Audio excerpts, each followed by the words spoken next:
Hello there, guys. You've probably already figured out that if I'm filming in our bedroom, it's a flare-up day. But today is very different from the other flare-up days I've had in which I filmed a chronic pain diary entry. It's different because I have different kinds of flare-ups with my personal health problems, and typically, yes, it will be the pain kind of flare-up, but sometimes, like today and actually the last few days, it's actually a really bad GI flare-up.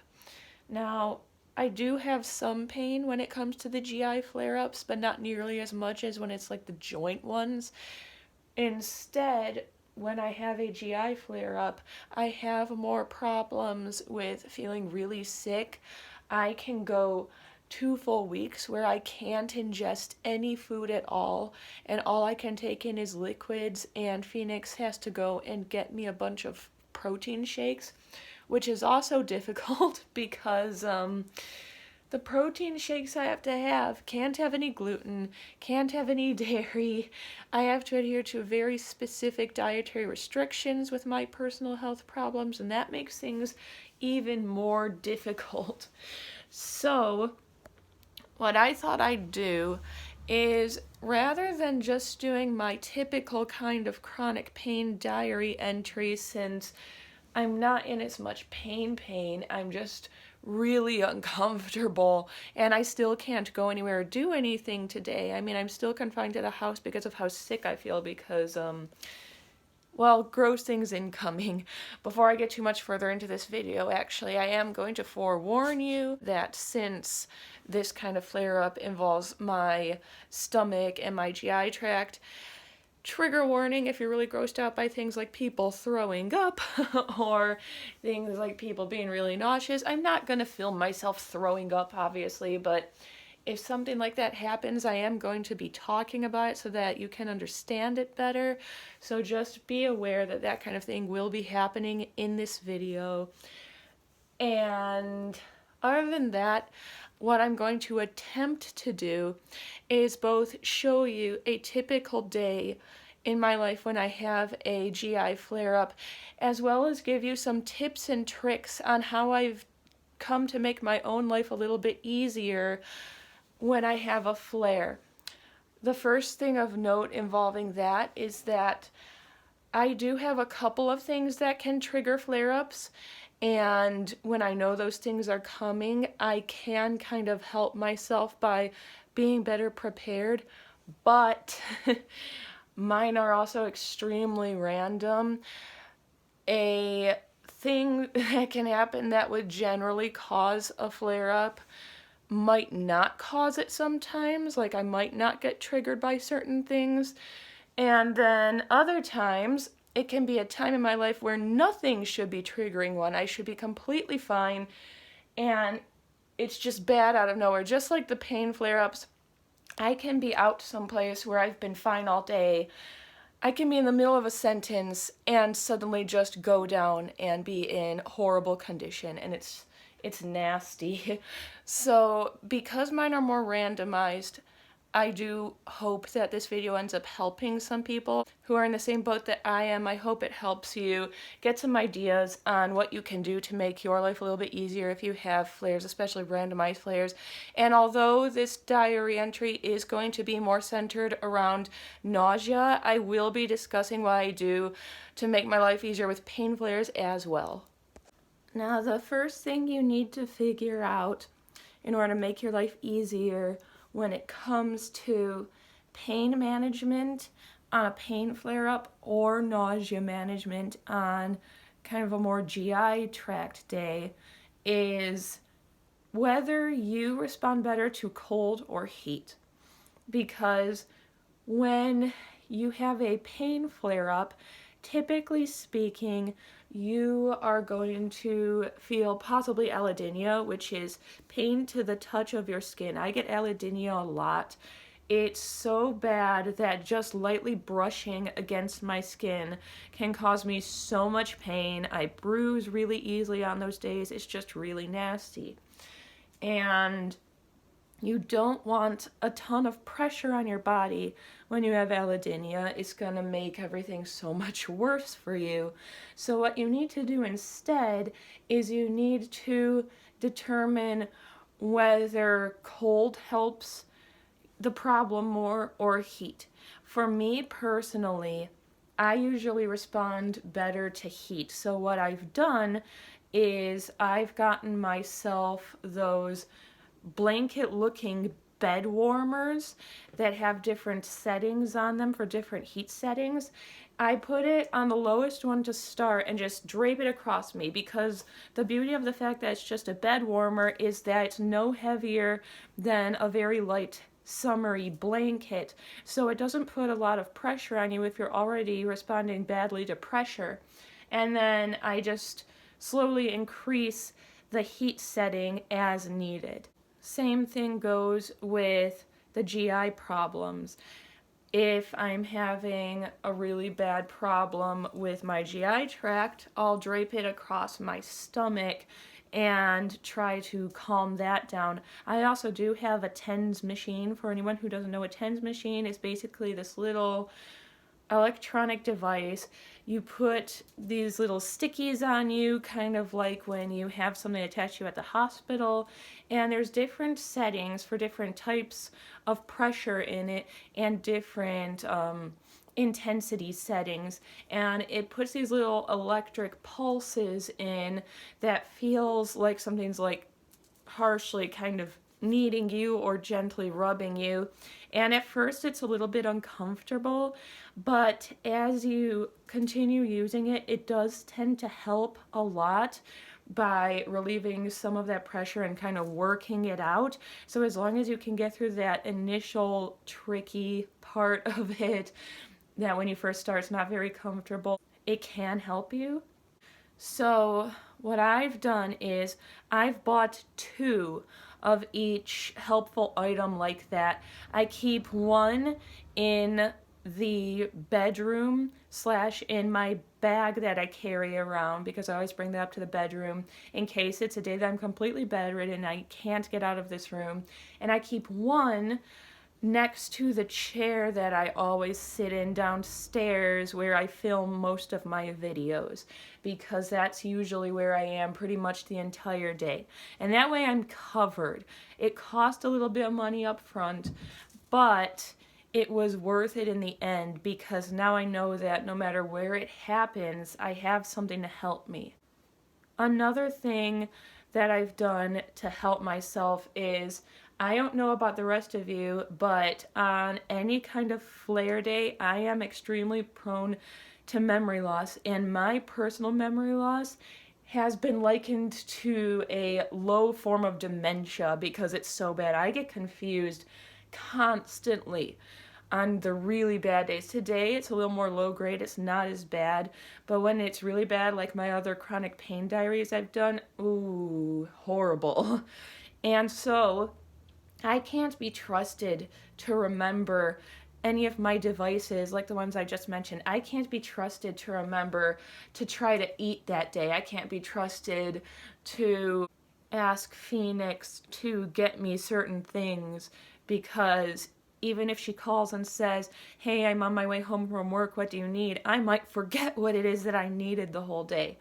So, to the best of my ability, I have learned to make sure certain things are always available. As I mentioned before in this video, my flares are very random. I don't necessarily always see them coming, so I can't always prepare for them. So, apart from having things, in the bag that's always near me to make my life a little bit easier, a good idea is have something like mini fridges in your house. If you have a single-story house, I'd suggest having a mini fridge on one side of the house and another one on the other side of the house, or in whatever rooms you happen to stay in the most.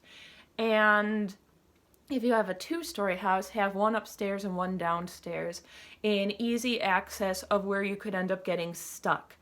It is a little bit difficult. This is one of those things that I've had trouble with because of not having a lot of money, but A couple of ways to get around that issue are, one, you can always wait for something to come up on Craigslist or on eBay or something.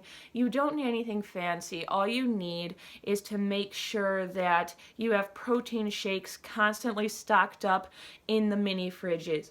Because if you're anything like me and you either get nausea flares, or nausea is a symptom of your pain flares as well, you're not going to be wanting to chow down on an entire pizza anyway. So at least having your mini fridge is stocked up with protein shakes, you're not going to be starving the whole day. Even if it's a day where you think you can eat, you'll be able to at least hold out until someone else comes home, because you'll have those to hold you over. So if you don't find a cheap enough one on eBay or Craigslist, another thing you can do is, every year when someone asks you what you want for your birthday or Christmas, just be like, I really want a mini fridge. And if they look at you kind of funny, like, well, that doesn't seem like a very fun object, be like, no, you don't understand. They're not cheap, and I need them because of my mobility issues, so please help me out. I'd really appreciate it. Just, do whatever you can to get them. Trust me, mini fridges help. And you don't need one of these fancy dorm ones. All you need is the little ones like this big that hold about 4 bottles of soda or something, because most protein shakes are only about like this big. They're like half the size of a typical bottle of soda, so they'll fit nice and snugly in there, and you shouldn't generally need more than 4. If you are someone who is able to eat during your flares, still get the mini fridge, because it's very important to remain hydrated, but also make sure that in any room in your house you think you could get stuck in, whatever rooms you are in most often, you have either a bottle of ginger ale or a large bottle of water or a pack of water bottles in those rooms at all times, and make sure that you've stocked up on your snacks, non-perishable snacks. So have things like, if you can have like veggie straws or bags of chips or something, have those ready for yourself. Have just things like that are easy for you to deal with. I know it's a little bit gross probably to some people, but I have to make do with what I can. If I think I can eat a few bites of something and I want to gain some strength back, I'm lucky in the fact that the 2 rooms that I typically get stuck in are right next to a bathroom that's really easy for me to get to. So I can keep oatmeal up here with some bowls, and I can go in and get really hot boiling water out of the taps in the bathroom to make oatmeal. Honestly, you can't really afford to be super fussy when you're in this kind of position. As you can see, I've made it to my chair and to my favorite nurse back here, and I've put on layers and layers of clothing because I am always cold. Now that I'm down here, I've had another moment to sit and think for a bit, and not realize, but I guess I can't think of another word because brain fog. I've realized that the next item on my list is, in my opinion, the most difficult, which is the fact that when you are flaring, whether it's a pain flare or a digestive flare, you've got to know when to ask for help. It's really difficult whether you are newly disabled or whether you're someone who's been disabled your entire life. It's still always really hard to ask for help because human beings are a confusing breed. We are like one part solitary, independent beings and one part needing to be in a group to survive. It's really strange. We're kind of just floating in the middle somewhat. And the issue with that is the fact that once we become fully self-aware and we're like full-blown people who understand what's going on around us, we want to be able to do everything by ourselves. We want to be able to have that independence and to say, I managed to do that. And unfortunately, that pride kind of gets in the way of us taking care of ourselves properly sometimes. So I know it's really, really hard, but if you are having trouble with something, like if you are having issues with your mobility and you can't move room to room, I know it isn't fun, but please, please just suck it up and ask someone for help. Even if you have to wait for someone to come home from work, just ask someone for help. And it actually reminds me, if you live with someone else, whether it's a family member, a friend, or a partner, make sure that they talk to their boss. Make sure that that person who lives with you has spoken to their employer about the fact that they live with a disabled person and that every so often they might have to suddenly leave work to help that person and then come back. That is what Phoenix did as soon as she started at the job she currently has. She sat down with her boss and she was like, listen, the person that I live with is disabled. For the most part, they're fine, but every so often I might have to just suddenly leave work because they've fallen or something, or they need help with something. But I promise that I'll either make up the hours the next day or I'll come in as soon as I'm finished. And he was very, very understanding about that.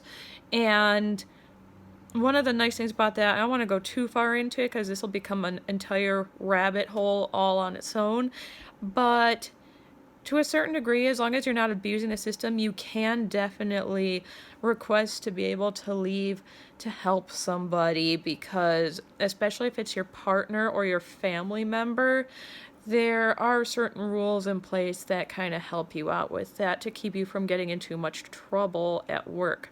Another thing that kind of ties into this, which again is kind of hard, is you have to recognize and admit to your own personal limitations. For example, I have mobility issues at the best of times, and during flares, they're extremely bad. Extremely bad. I need a lot of help. On a very good day for me, I might be able to use forearm crutches, but I have to move extremely slowly, and it's very difficult for me to keep my balance. And on the worst of days, I have to constantly be in my mobility scooter. And this is where things can get tricky because you're going to get bored. You're going to get bored and you're going to get kind of sad because all you have is time and let me do this. All you have is time and your own thoughts to keep you company, and that is not a fun time. So, a couple ideas for that. One is, as I just mentioned, know your limitations. If you're someone like me who has trouble with your mobility, even at the best of times, if you're really dying of boredom in whatever room you're in and you really feel like you need to get to another room or you need to go to the bathroom or something, go slowly. Just slowly try to get up or slowly try to transfer yourself to your chair. And if you're having even the slightest problem with it, give it up. It's okay. Trust me, it'll be better for you and the people who love you if a little accident occurs or if they have to come and help you or something than if you try to push yourself and you fall and get hurt. And it's shocking just how fragile and how wobbly you can be during a flare. So do not push yourself. Do not try to do things you've got no business doing right now. Just wait until somebody can help you. And if you think you're going to be having a flare that is going to be particularly bad and cause you to have serious mobility issues, and you know you can't leave the room until someone gets home to help you, my suggestion is make sure that every night when you're going to bed that either you or someone in your house carries up your laptop or a tablet. This way you don't just have the tiny phone screen to have fun with, because sometimes during a flare I have trouble using my phone because it's so small that if I have to hold it up and my hand tremors are particularly nasty, it's difficult to see anything that's going on if I'm watching videos or something. It's a little easier when I have a laptop or a tablet because I can balance it in my lap or on the blanket or something or on the pillow beside me. So make sure that every night when you're going to bed, someone helps you get one of those electronic devices upstairs or that you have a TV up there. Also make sure that if you have a TV and you've got something like a DVD player or a Blu-ray player, that you have your DVDs within easy access of where you sleep. You might only be able to sit up, you might not be able to even scoot across the room, and in the event of that happening, it's a good idea to have them in grabbing range. So we have a lot of those little shelving units that have like the storage cubes in them around the house, because the storage cubes have this little like flap thing on them that I can just grab and go yoink, and then when Phoenix gets home she can just put the cubes back on the shelves for me. This is the part of the video where I mention everything that's going to be really difficult for people. This next bit I find makes my life easier, but I completely understand if you are just like, absolutely not, I can't do that, that's too scary for me. I absolutely understand it.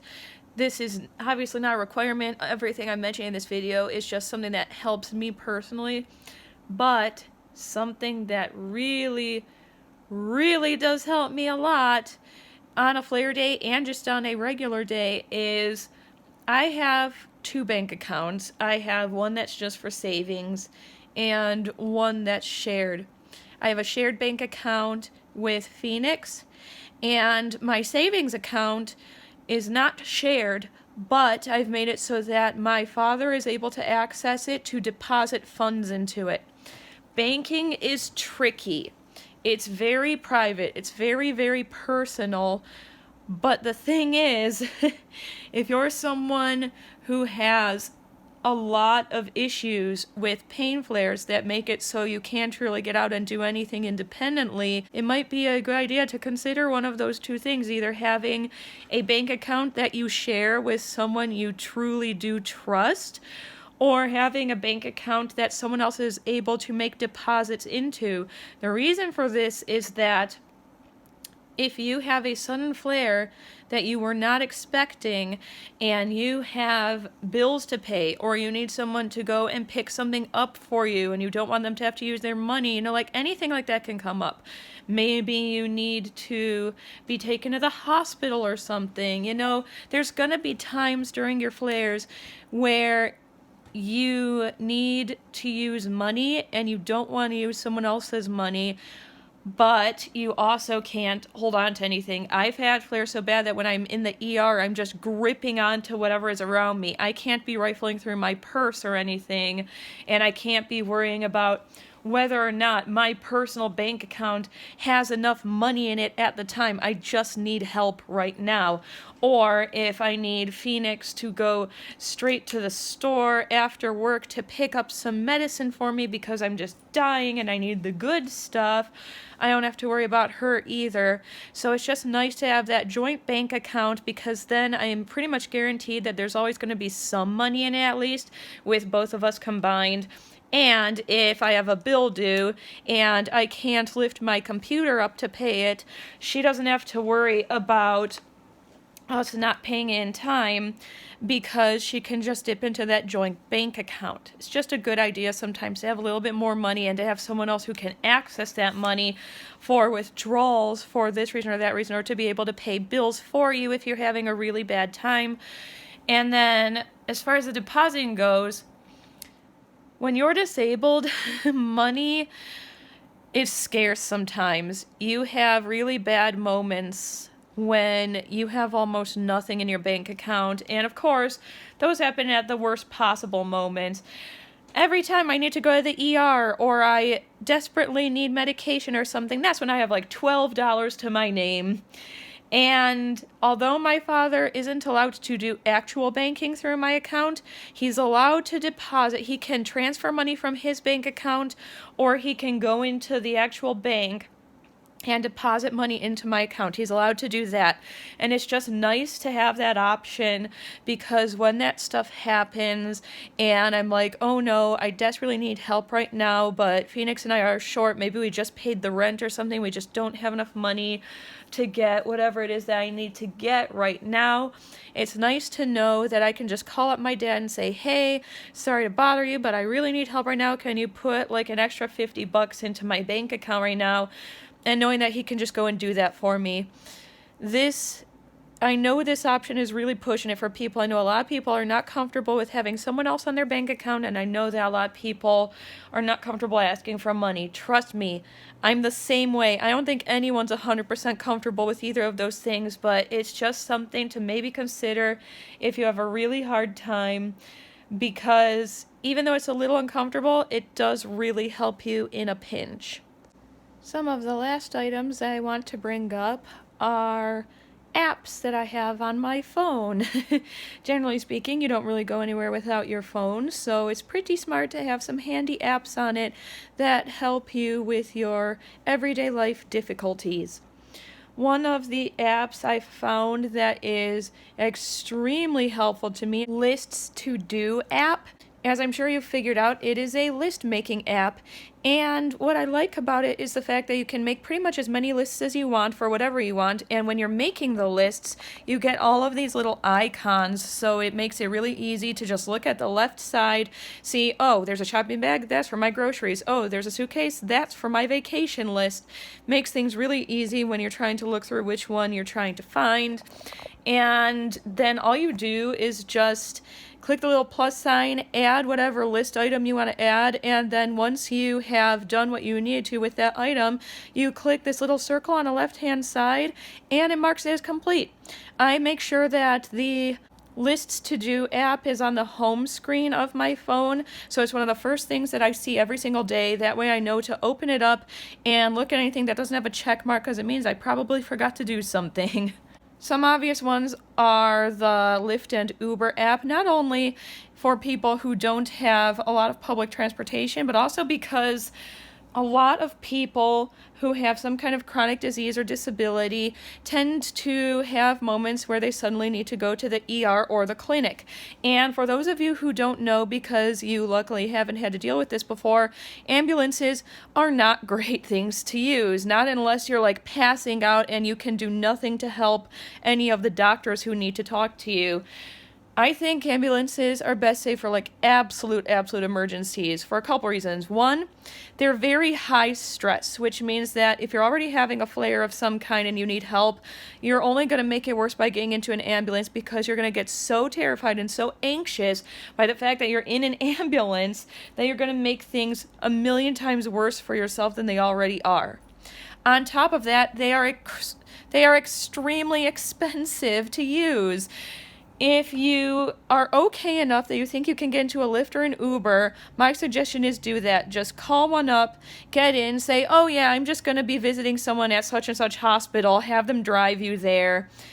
I'd suggest, I know it's a little dishonest, don't tell them it's for you. Always tell them it's for like a friend or family member, and just be like, oh, it's personal, I don't really want to talk about it if that's okay. Because some people will be a little too friendly, a little too kind, and if they think something's really wrong with you, they might try to call an ambulance for you. So you're trying to avoid that at all costs right now. So just tell them you're visiting someone, get there that way. Worst case scenario, you'll probably be spending like $60 on the Uber or the Lyft, whereas if you get an ambulance, you're spending like $500. A lot better. And the last apps that I use during a flare are food-related apps.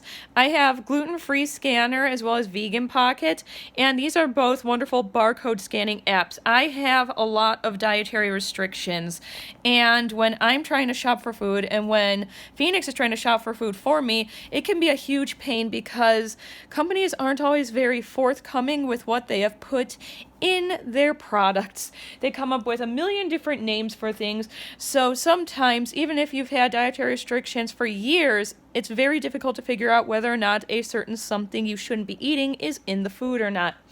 The wonderful thing about these two apps is all you do is pick up whatever food you need to know about, scan the barcode, and it immediately pops up whether or not it's gluten-free or vegan.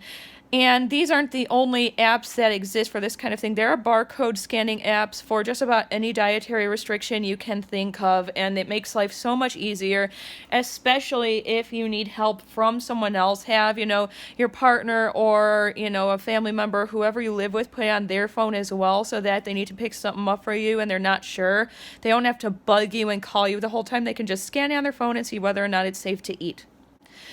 That's all I can think of for this video. I hope this was helpful for some people who go through some difficult flares like I do. This is just some little tips and tricks I've found over the years to make my life a little bit easier.